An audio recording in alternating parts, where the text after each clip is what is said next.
Exodus chapter 14 verse 1 to 31.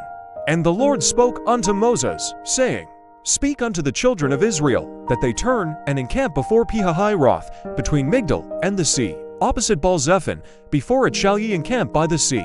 For Pharaoh will say of the children of Israel, They are entangled in the land, the wilderness hath shut them in. And I will harden Pharaoh's heart, that he shall follow after them. And I will be honored above Pharaoh, and above all his host, that the Egyptians may know that I am the Lord. And they did so. And it was told the king of Egypt that the people fled. And the heart of Pharaoh and of his servants was turned against the people. And they said, Why have we done this, that we have let Israel go from serving us? And he made ready his chariot, and took his people with him. And he took 600 chosen chariots, and all the chariots of Egypt, and captains over every one of them. And the Lord hardened the heart of Pharaoh king of Egypt, and he pursued after the children of Israel. And the children of Israel went out with a high hand, but the Egyptians pursued after them, all the horses and chariots of Pharaoh, and his horsemen and his army, and overtook them encamping by the sea beside Pihahiroth, before Baal-zephon. And when Pharaoh drew nigh, the children of Israel lifted up their eyes, and behold, the Egyptians marched after them. And they were sore afraid, and the children of Israel cried out unto the Lord, Is not this the word that we told thee in Egypt, saying, Let us alone, that we may serve the Egyptians?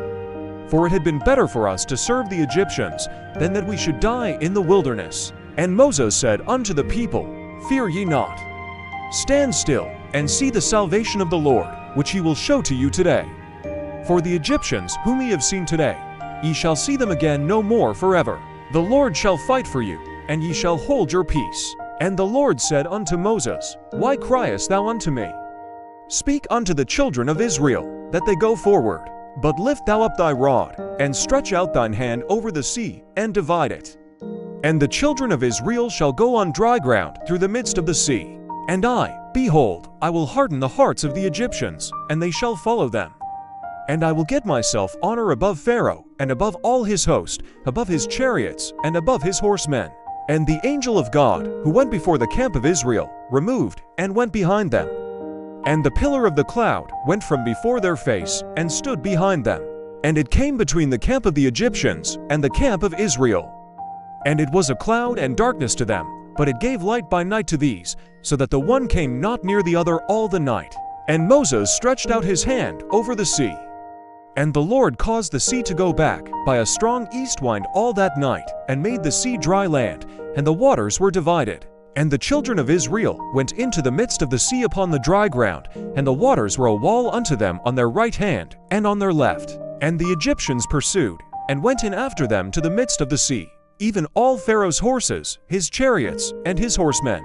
And it came to pass that in the morning watch the Lord looked unto the host of the Egyptians through the pillar of fire and of the cloud, and troubled the host of the Egyptians. And he took off their chariot wheels, that they drove them heavily, so that the Egyptians said, Let us flee from the face of Israel, for the Lord fighteth for them against the Egyptians. And the Lord said unto Moses, Stretch out thine hand over the sea, that the waters may come again upon the Egyptians, upon their chariots, and upon their horsemen.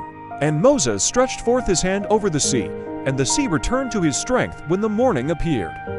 And the Egyptians fled against it, and the Lord overthrew the Egyptians in the midst of the sea. And the waters returned, and covered the chariots, and the horsemen, and all the host of Pharaoh that came into the sea after them. There remained not so much as one of them. Thus the Lord saved Israel that day out of the hand of the Egyptians, and Israel saw the Egyptians dead upon the seashore.